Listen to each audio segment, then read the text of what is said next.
right, aloha and welcome to another Aloha Friday drip. My name's Tyler Deveraux, and I have two awesome guests with me today, in Bo and Kaitlyn Burrup. Bo, Kaitlyn, what's up? What's up, Tyler? We're so grateful to be here. We're stoked. Dude, grateful to have y'all here, man. So for those of you who are new to the Growthcast, we do Monday through Friday. We have Dallas Pruitt doing Aloha Friday, or doing daily drips. Then I do a daily, or an Aloha Friday drip on Fridays. And my favorite ones are to be able to interview people, awesome people, especially people who have went through our mentorship program, which is Bo and Kaitlyn. Absolutely. So their background, I'll do a quick, intro to your background. So you came through the program June of 2021. Yep, that's right. Both of y'all are bad A, D1 athletes. Kaitlyn, the biggest bad A. Oh, yeah. Yes? I'm the athlete of the family. That's what she thinks. So, Kaitlyn, you were in track. What events did you do in track and field? I did 400 hurdles. Yeah. Okay, so, a bad A. Yeah. It was a tough race, but it was good. Dude. And where did you do that at? At BYU, down in Utah. I love it. And then? Then I played baseball at BYU as well. A pitcher, a lefty, right? Yep, left-handed pitcher, and probably the most athletic in the family, but we'll leave that for debate. For another Right day. now, he's the most athletic because I got an excuse. Yeah, Kaitlyn is, we're how many months pregnant? About 8 months. Dude, We're due in January. Yep. For another little boy. Yep. You have a 2-year-old and now about to have another little boy, which is exciting. It'll be awesome. That's awesome. 2 boys. So so let's get into this whole journey, because you guys' journey is amazing. You were a realtor. Mm-hmm. You were helping somebody with single family flips. Mm-hmm. And then you were doing your first single family flip, if I remember right. Mm-hmm. Correct. And then, so is that what made you decide, like, let's go to this freaking conference and do this thing, or? Yeah, well, actually, Kaitlyn was out of town in Florida working on those Airbnbs, and we saw that multifamily was coming to town, Multifamily Mindset, and I messaged her. I was like, hey, do you want to go to this? Looks like they're talking about apartment, something bigger than what we're doing. And at the time, we were just in the single-family grind, which, flipping your own house with a 2-year-old. We had pictures of Baylor with the house unfinished and all that stuff, which was, it was just kind of overwhelming. And she was working for that other company. We're so grateful that she had the opportunity to work with them and grow that. But we were just our time was gone, and we were just going separate ways in a way, trying to build 2 different things. Yeah.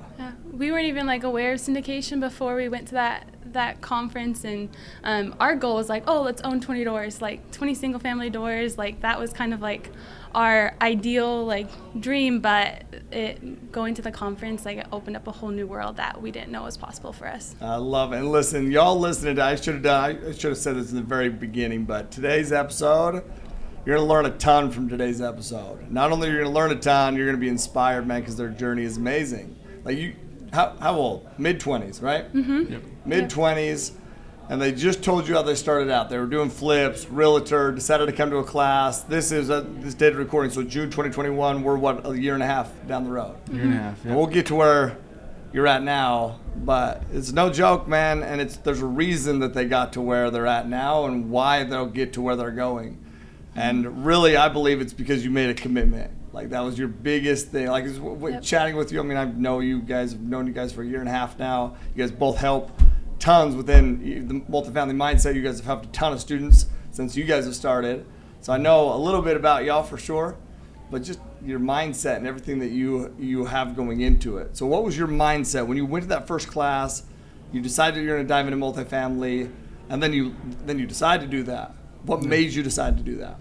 With sports, honestly, one thing that I always go back to is when you're playing, you kind of have a title on you. You have a purpose. Every day you're going to the weight room and you're grinding it out, right? For that future thing that you're going to have. Every day you have something to get better at.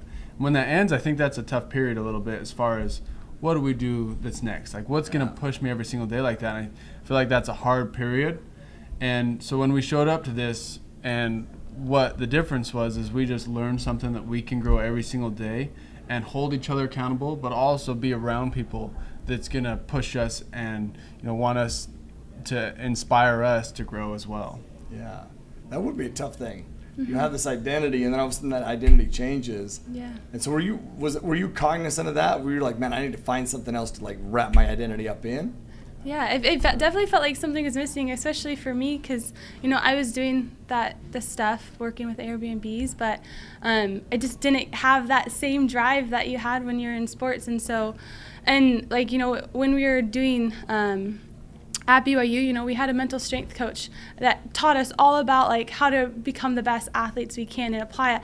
But then after being removed from that for a year, we kind of lost that, and like we had the concepts, but like didn't know how to apply it in our life now. And Multifamily Mindset in Dallas like helped us like figure out how do we apply this to our lives and into the business world and really push ourselves to be the best people we could be. Dude, I love that. I also love that you had a mental skills training coach at BYU as well. Yeah. Like, I wish I had something like that in high school, you know? Like, I wish that I knew mindset-wise what I know now. I wish I knew that in high school. Yep. I mean, I was a wreck. I'm still a wreck, you know? But I was a wreck back then. Yep. It's huge. It was like truly amazing, just like to journal, right? To have all this stuff to grow in your sport. And then, I mean, seriously, once we found out that you can do this in your everyday life and journal and, you know, be able to look back on what were 3 things that went really well, you know, what's something that you can improve on, like finding that after sports was like huge for us to be able to see a new vision. Yeah. And when we started this journey, we were 100% bought in. We're like, this is the direction we're going. There's no way out. We're not gonna try and like find a way like, oh, it's not gonna work. Like, okay, let's just do something else. It was like, no, we were committed 100%. Like, this is the direction we're going, and we're gonna do whatever it takes to do it. And I believe that's absolutely a rarity. Like somebody who's truly committed. I think there's a lot of people who want it to work. They hope that it works, but they're not committed to making it work.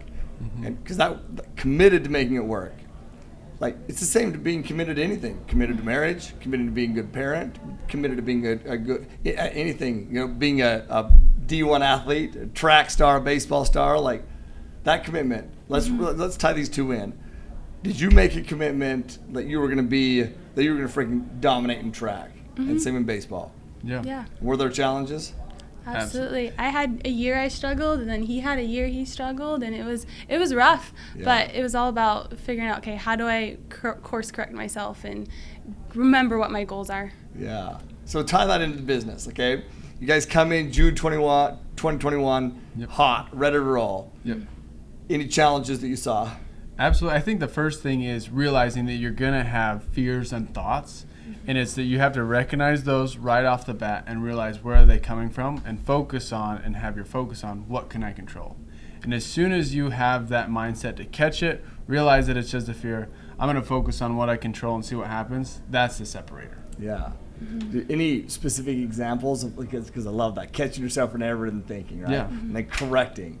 It's all about momentum. Like there is a rhythm to success. There's a rhythm to it. And so you're trying to maintain that rhythm, and then all of a sudden something throws that rhythm off. Well, what happens? It takes too long for people to correct it. But when you catch yourself like that, then you can correct, maintain the rhythm, maintain the momentum.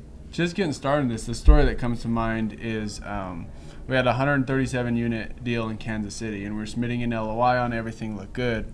And it ended up that in our underwriting we made a mistake, and really we caught it early enough to not get in trouble. But basically we went from having this deal, everything's ready to go, to absolutely nothing, starting from ground zero. Yeah. And I think that's just like when you get that humbling experience, you're so like you put in so many hours, you're like, yes, we did everything right, and then it's like, well, it's all gone, start from scratch.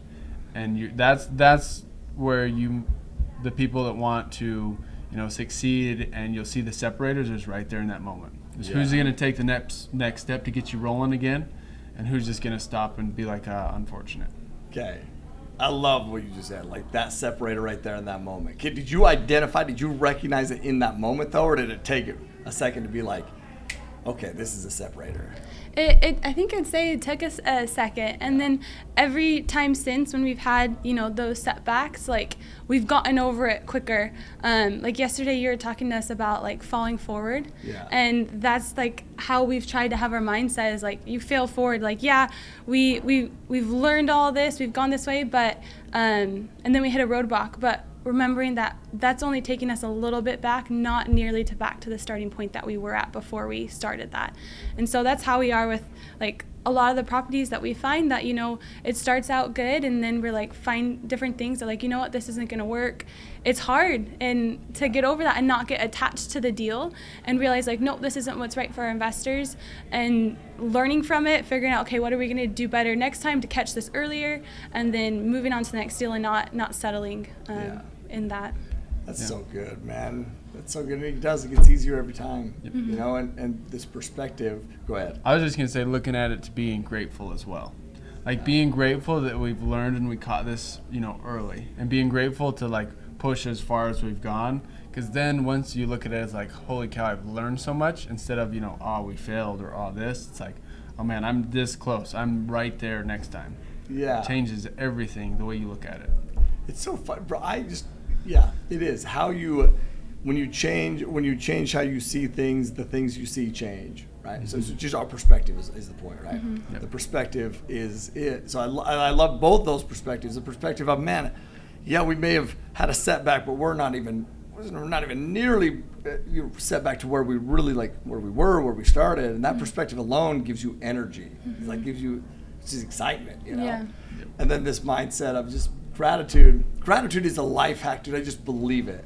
Mm-hmm. Gratitude is how I find perspective. It really is. Like in any moment. I'll tell you this morning, I'm driving early morning, dude. Late night and then early morning to go record marketing videos at one of our properties out here in Orlando.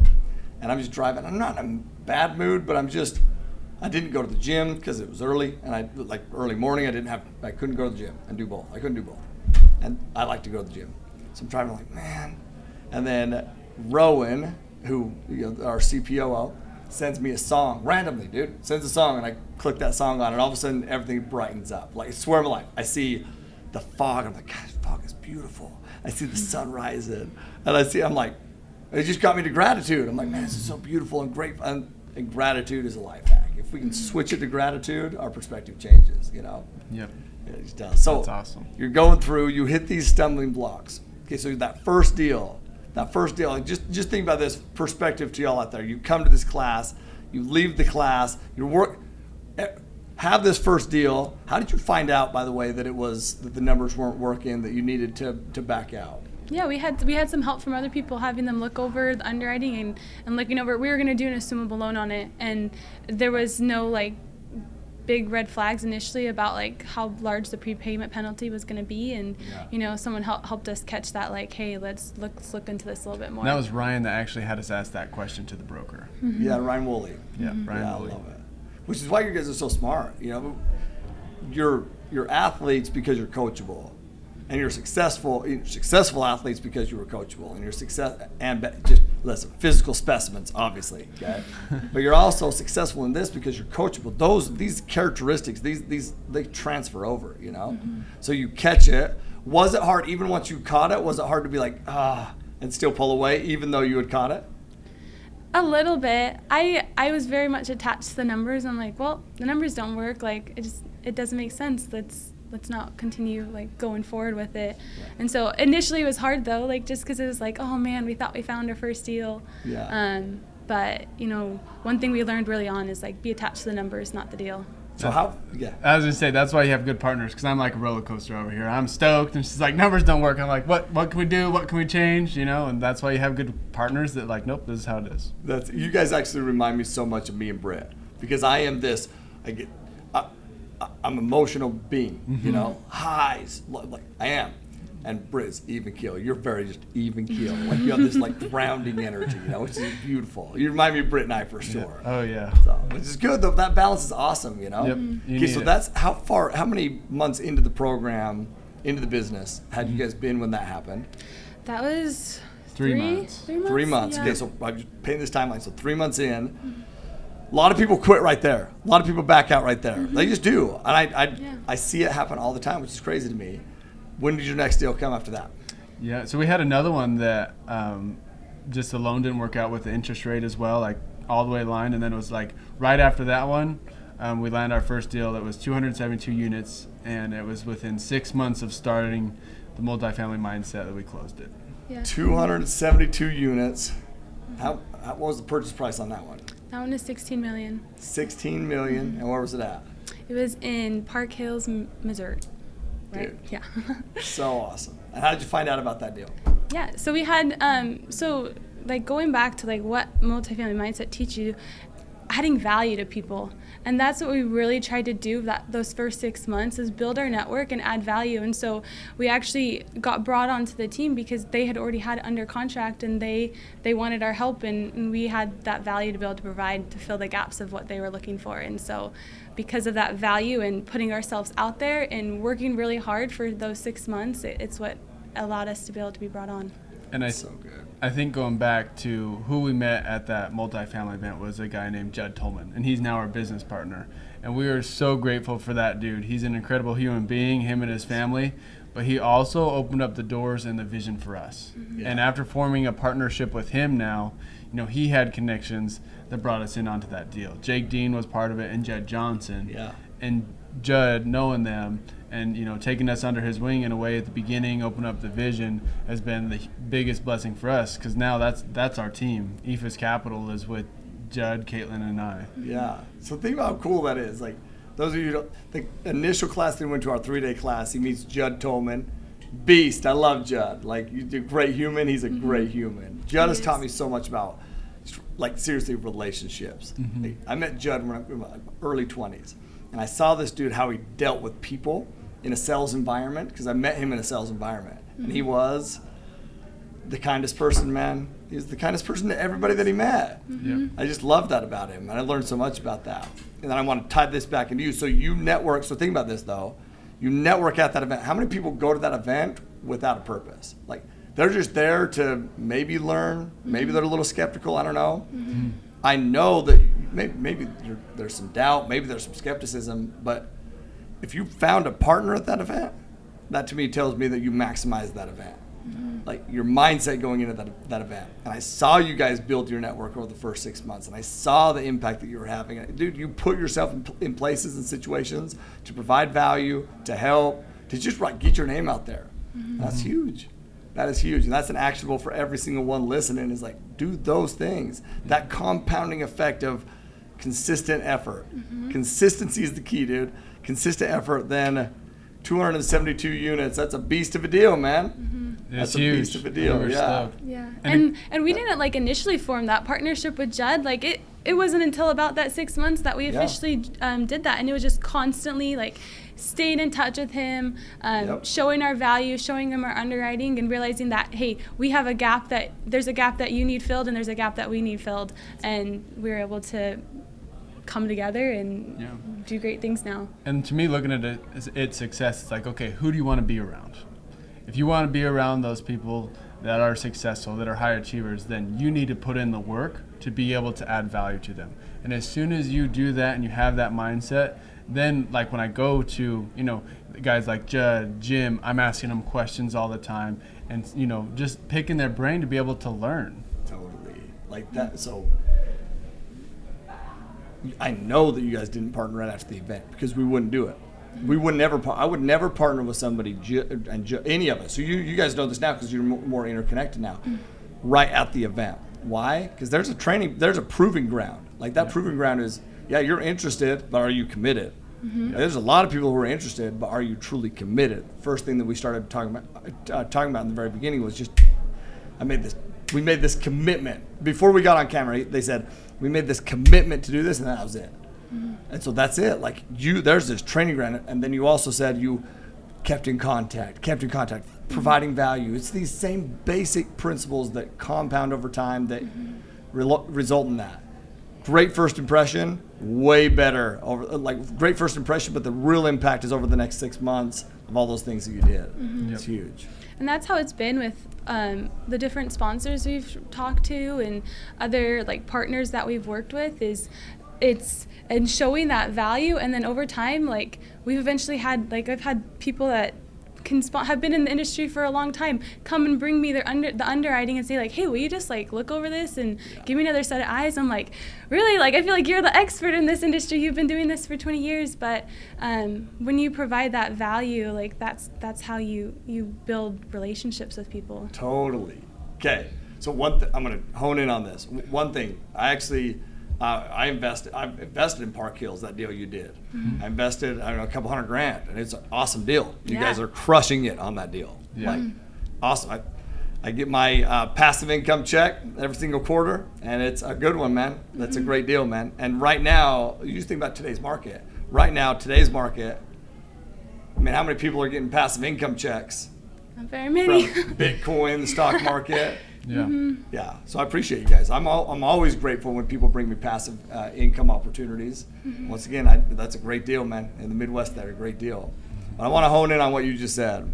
You said that people will experienced sponsors will bring you deals to underwrite. Okay. How many deals? I just want everyone here to listen to this. Everyone here to listen to this. How many deals do you think you've underwritten over the past year and a half? Looking at like all of them, well over 500.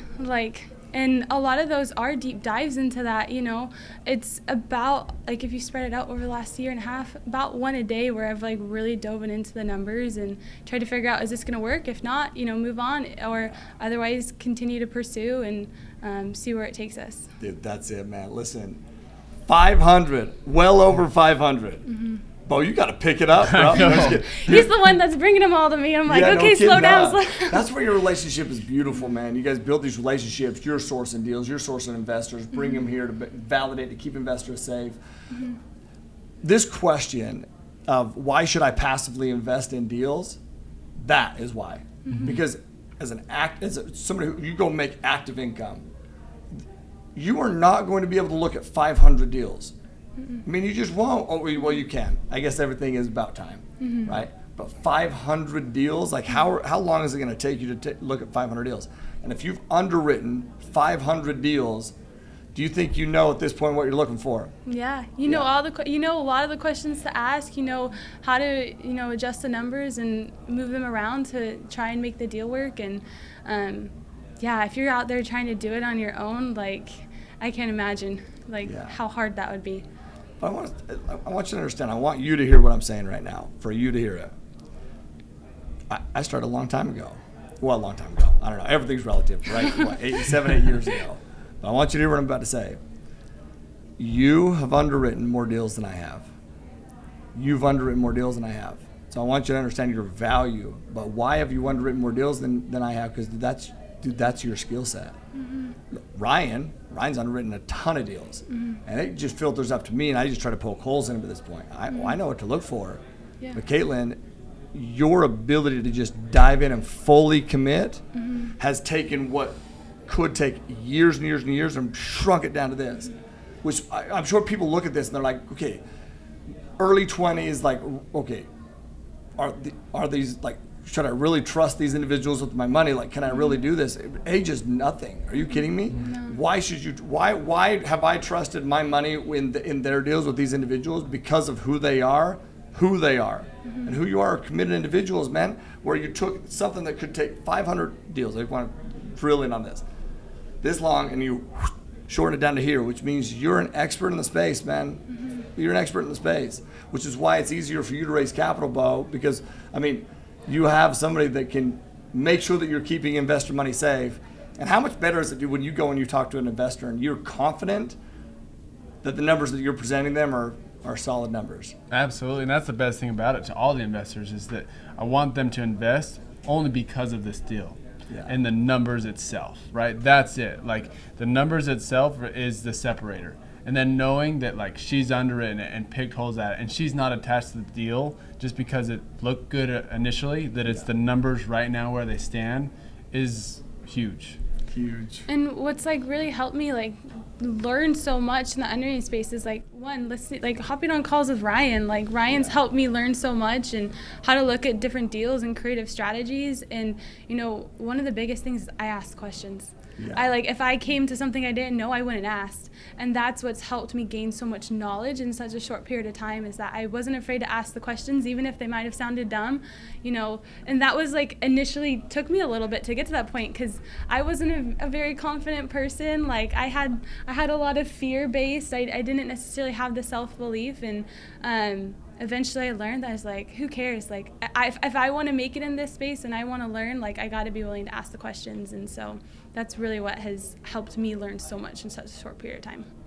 Dude, I'm going to say this in a way that I need you to just hear how I say it, dude. Like, I'm proud of you guys. Like, and that not in like the most sincere, like, loving, like, brotherly way. Like, I'm proud of you guys. Like, just for that transformation. Because it's something I still struggle with to this day. Ryan does not struggle to ask questions. We are where we are as a company, all companies, because Ryan's ability to ask questions. Ryan's ability to be like, dude, if I don't know it, I don't know it. Like, and I'm going to ask. And in the beginning, we'd be on calls, and I'm like, feel like I need to have like, okay, man, we need to go in this thing, like, and like show the. But dude, and he would ask a question, I'd be like, oh shit, Ryan, we should probably know that, bro. but I didn't know it. Either did he. And then you don't need to know everything, but you will know things because you ask questions. And that's, once again, these separators of being committed, like you guys mentioned in the very beginning. And that goes far past just this initial phase, which we'll get into, but committed, massive amounts of consistency to be able to get to that many deals to shorten your time in learning, and then continual learning. Like, learning never stops. So just always asking questions, because really, if we're not asking a question, it's because we're just focused on this short term. When in reality, we need to have this long-term, bigger perspective. Y'all have that. I love that. Yeah, it's awesome. Seriously, it's awesome. And I think that goes back to like what this did originally that she hit on, is being able to believe in yourself and being able to see, yourself growing and yourself getting better, because as soon as you do those things, that's why you ask those questions, is because you're wanting to improve and wanting to get better. And that's the belief system. That it all starts back to like that you can do whatever you set your mind to. You can do this business, and as soon as you tell yourself that, you're gonna figure out what you need to do. And that goes back to asking questions. I don't know why that just hit me hard. I loved it, because as I'm hearing you say that, you just consulted my nephew, Isaac and Corbin. And as I'm hearing you see, so Bo comes and helps us at our events now. And you sat down with they were coming to the event. I knew they were coming to the event. They're 20 years old. But I didn't know, And so as you're saying that, I envision you saying that and how you handle yourself in your consultation with Isaac and Corbin, and you made a huge impact on them, bro. Those are some studs, and I love that opportunity. They are some studs, and that meant the world to me, man. When you came in and you were congratulating them, like, yeah, bro, I wish you could have been there for that. It was awesome. And I just believe, here's what I believe, I want you to hear this. I don't believe that there's anybody on that team, that could have got them to where they needed to be to make that decision. That's a big decision at 20 years old, and you got them there. But you got them there because of what you just said, man, which is self-belief. Like, you got them to believe in themselves and their ability to do it. And that's literally one of the biggest gifts that you could ever give to somebody. So I love you, and I'll love you forever for that. Absolutely. Dude, you're my family. You guys are family, but like, for sure, we're grateful for you, man. We've learned so much, and what this does for people. I mean, so many people need to see themselves thinking bigger, to see themselves believing, because as soon as you change that, and as soon as you think like, oh, I can do this, like, doors open. And that's what this did, is it just really opens that up, and you're just like, man, this is how life needs to be, is people supporting others to be bigger and to be held accountable for those choices you're making. That's so true. It's that belief. Belief unlocks so much. So can I ask you a question? Is there anything that you do tactically to enhance your belief? Like when you're feeling like your belief is being limited, is there anything that you do tactically or anything that you've learned how to do where a strategy that help you enhance it? Or is it just a mindset? I think one of the biggest things is that we talk to each other and we open up when we have those things, and we'll call each other out. I mean, sometimes it sucks, and I remember multiple instances where I would say something and she's just like, well, hey, you need to just figure it out because that's not the right way of thinking, and I'll call her out on the same thing. Sometimes when you get that, though, and she just tells you that, you're like, oh, dang, that sucks. Like, you're like, but you're right. Thank you for helping me understand that. And it's like, okay, I'll get better.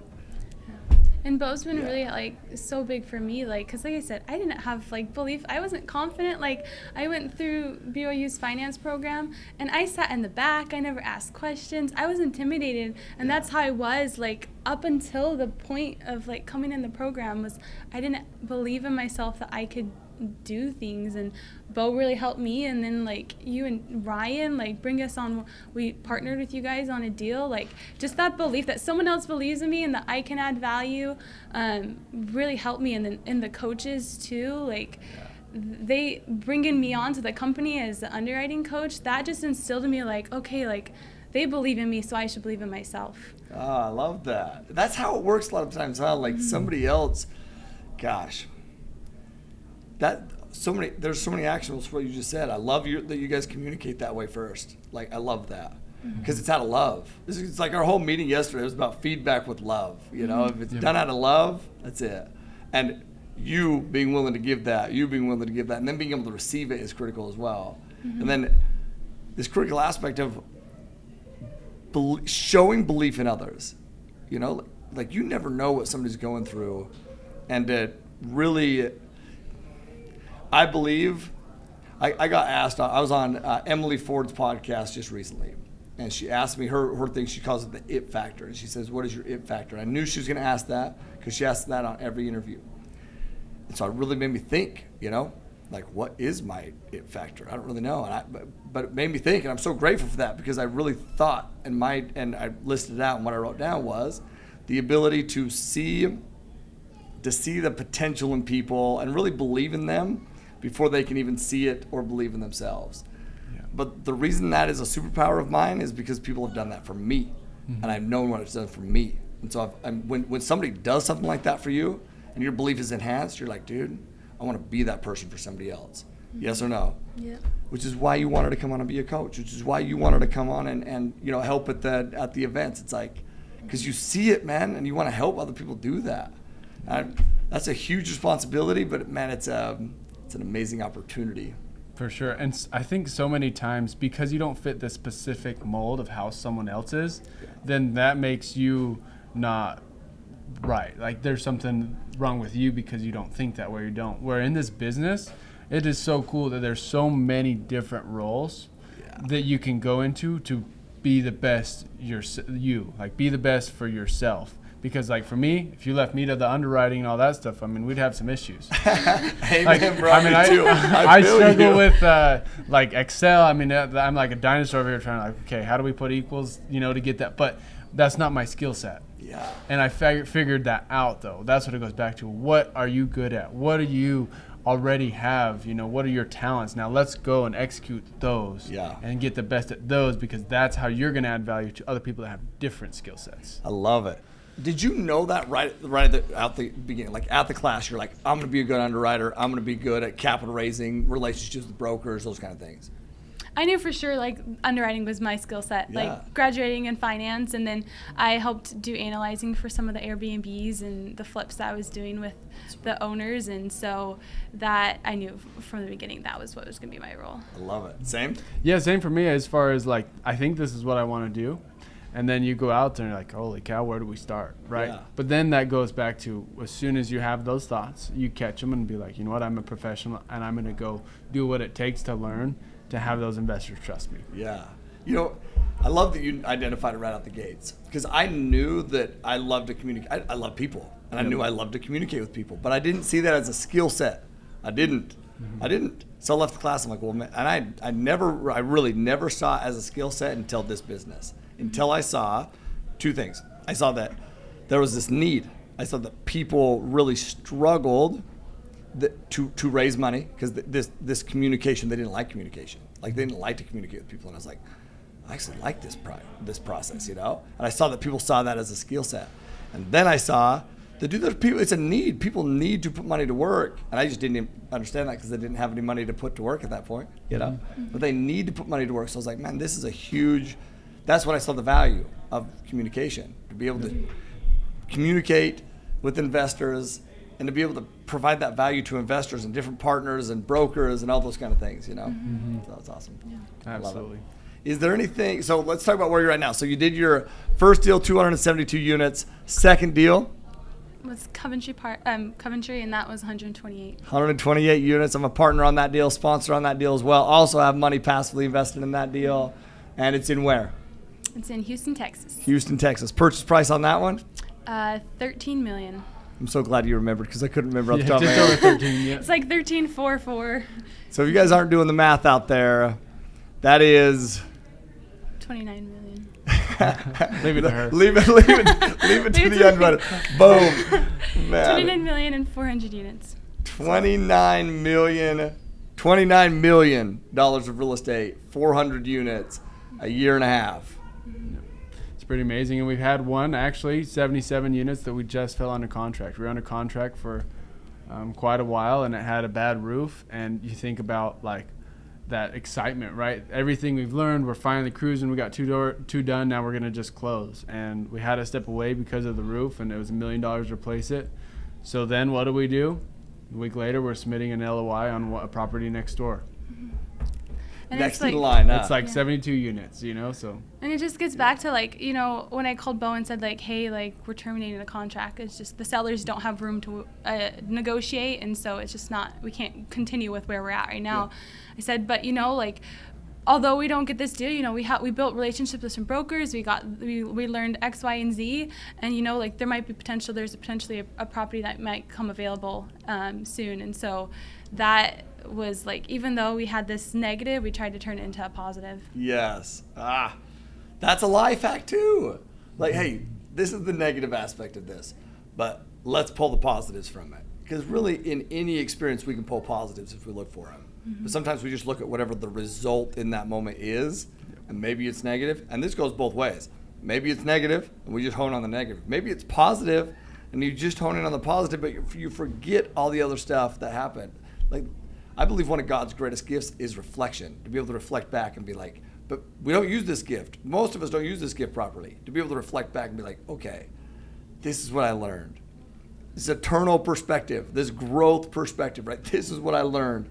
This is what I can implement to this bigger, greater thing that it's never just a deal. It's this bigger thing that we're working towards, right? Mm-hmm. And by bigger, I'm not even meaning real estate. I'm meaning as people, like challenges we overcome, like the more challenges we overcome. I think that's why I love the business, because the business poses a lot of challenges. And the more that you overcome them, the more that your belief enhances. And the biggest challenges, I feel like, when you look back after achieving, like overcoming them, is when the most growth happens. Like the successes are great, but when you have that, defeat, and then you bounce back from it, that to me is when you see the separators and the most growth.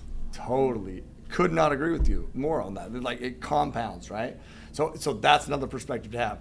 When you're at a stumbling block, when you're having a challenge, when you have some sort of a negative, a setback, understand that your ability to just take the next step past that will expedite your growth massively because you overcame this. I love that perspective, bro. That's good. That is good. So any advice? So tell me. So what's in the future? What's the goals for Bo and Kaitlyn Burrup? What are your guys' goals? Yeah, we have some big goals. We want to have 2,500 units under our belt and be able to just keep growing, as far as in our portfolio, in apartments, but also in life. Like, just become better in all aspects, become better spouse, become better in business, better business partners, better father and that sort of thing. And I think once you have that mentality, the growth just keeps going. You just open a door and go to the next one. It's inevitable, huh? Like, for us, like, the reason why we want to do real estate, because it sets us up, one, financially, and helps our investors financially as well, and puts us at a point that we can then go and serve and give back to people. And that's, like, what brings us a lot of joy, is being able to help other people out. And so this career and this path in real estate allows us to have that freedom to be able to do that. Yeah. And so that's why we really love real estate and what we're doing right now, because the impact we can make for people. I know it. I can tell that you guys enjoy that stuff. I can tell that means a lot to you, because I see you do it on a day-to-day basis, man. You with the coaching and you with the events, like, from the beginning, dude. From the very beginning, you were like, you guys wanted to help and do that kind of stuff. That's who you are as people. And I believe money is just a tool. That's it. It's like money amplifies you. Mm-hmm. And I know money is already amplified you, and it will amplify you even more, because you guys use the tools that you've been given in the best way. And I respect you so much about that. Like, and money is one tool. Great. I'm talking about all the tools you have. You recognize them and you use them, and you use them as a couple. Like, man, I just look at your kids. What an amazing example to be able to learn from. Like, y'all, like, seriously, think about how much you are able to, like, spell out for them at such a young age. I mean, gives them a huge head start, you know? They're lucky little kids, man. Lucky little. If they don't, if anytime that they doubt that and they don't know that, you send them to Uncle Pete, and I'll set them straight. All right. Lucky kids. But like you say, we can't thank you enough for the ability to see that growth and the ability to see that in ourselves, because that's what allowed us to grow, and that's what we want to do to other people. You know, working with, you know, Corbin and Isaac this weekend, your nephew, was just like, I love to be able to see them believe in themselves, and that to me is where happiness comes, and it just goes full circle to keep growing. It is, dude. It is, man. That belief in yourself is you have that, you can create anything, especially happiness. And happiness is, man, it's the best of anything to create, you know. And with happiness, you can create anything. You just gotta be. Man, my mom used to always say, happiness breeds positivity, and positivity breeds success. So be happy. You know, love it. Okay. Any advice? I mean, any advice that you would give somebody who's listening to this that's doubting their belief in themselves, doubting, you know, insecure about, you know, the value that they have, or insecure about their journey, their direction? Any advice you would give them? I would say find someone that's going to help you see your true potential. Like, that's what we've been for each other, is we push each other, and that's like, we want to be here where we're at without the other. And so whether that be your spouse or friend or family member that can help you reach your true potential, like, find that person to hold you accountable. That's good. That's good. I love that. And I think for me, like, on an individual basis, is I want you to question yourself, where are you making shortcuts right now? Listen to music instead of listening to podcasts. Like, catch all these small details in the beginning that will help you, right? Same with the fear. Start catching yourself thinking negatively, thinking with a negative, you know, like, oh, I'm this, or oh, this is unfortunate. And start catching those right away, because those small things you'll see in your day-to-day life, you'll start to see big changes after you catch them. Could not agree more. As I'm sitting here talking to you and hearing your story and hearing the things you're saying, seriously, in my mind, I ask you, what advice do you have to give? And then in my mind, I was like, man, you know what? We haven't talked about any high-level strategy thing. Like, we haven't. It's because that's not the separator. The separator, all those small things that you just said, finding people to surround yourself with that actually just believe in you. Believe in you and support you in what you're doing. Like, what a blessing to be able to have that. And then the small things. My life changed. Britt's changed my life. My wife changed my life. But when I started to change her life is when I started to do the small things. Because I was doing the small things.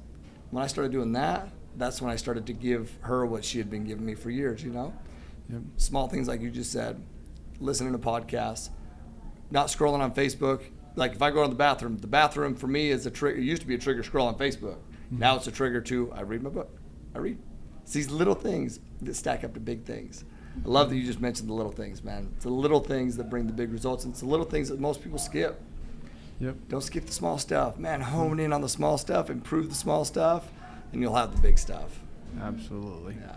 Y'all are amazing, man. How can people get a hold of y'all? How can they get connected with you? Which every one of y'all need to get connected with them. Yeah, absolutely. Best way, we're on social media, you know, just Bo Burrup. If you look that in on any social media platform, you'll see, or Epherus Capital as well. That's our tell them group what there. Epherus means. So Epherus is a pitch in baseball that you kind of show up a hitter in a way. It's like one of the slowest pitches in baseball that's basically lobbing in there, kind of like, hey, here it is. And so Judd, our business partner, loves baseball, and so we had to throw that in there. Dude, I didn't even know what an Epherus pitch was, and so yes, Google YouTube some of the best Epherus pitches you've like in MLB, and it'll crack you up. So have you ever thrown an Epherus pitch? I have not. So that's why didn't get the opportunity. Dude, now have you ever been thrown an Epherus pitch? I have not. Of course not, dude. You'd freaking crush. Yeah, I would have took the opportunity. They can try to show your ass up. Hey, we'll put all your links in link to your website, link to your socials, everything in the bio for sure. Perfect. So man, connect with them. And listen, if you pulled value from this episode, which, listen, you absolutely pulled value from the episode, because how could you not pull value from the episode? Go share this thing. rate, review, podcast, great, but share this episode. People need to hear what Bo and Kaitlyn just told you. And it's selfish not to share, man. Go share this, man. Absolutely. Thank you guys for sharing. Thank you, and we really appreciate being on here. But seriously, reach out. Like, we love to jump on a phone call or, help out, share our story more, or get to know you. Like, reach out. Like, we'll comment back. We'll jump on a call, whatever you need to. That's part of what, being here has done for us, is it's helped us, one, learn from the best, being with you, being with Ryan and those type of people, but also want to share that inspiration back. Yeah, I love that. That's a success principle, man. Provide value. I love it. I'm going to end with the Hawaiian value. We typically end with the Hawaiian value. And the one that I put in here was many. So it's Lau Lima. And Lau Lima means many hands. It's just tied to cooperation and people working together. And I didn't know what route we were going to take. I didn't know what we were going to talk about. But if you think about that, people, when I think of a lot of people, I think when they think of Lau Lima, probably myself included, think of working together, like this actual work. But really, man, the best work we can do is on each other, like meaning helping each other enhance their belief, helping people see the value that they have and the skill set that they have.